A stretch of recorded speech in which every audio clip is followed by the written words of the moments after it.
শরীরে কাপড় নাপাক লেগে গেলে না দেখলে তা যদি ধুয়ে নামাজ পড়া হয় তাহলে নামাজ হবে কি? শুক্রিয়া, জাযাকুমুল্লাহ। নাপাকির পরিমাণটা দেখতে হবে।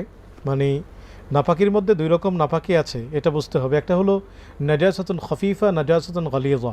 মানে একটা হলো হালকা নাপাকি আর একটা হলো গাঢ় নাপাকি।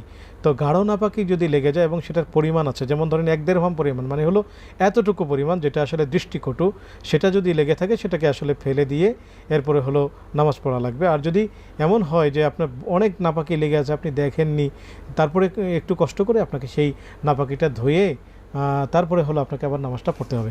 যদি এমন হয় যে হালকা নাপাকি, তাহলে সেটা যদি আপনার 1-1.5 পরিমাণের কম হয়, তাহলে আপনার নামাজ যদি পড়েন সেই ক্ষেত্রে নামাজ হয়ে যাবে।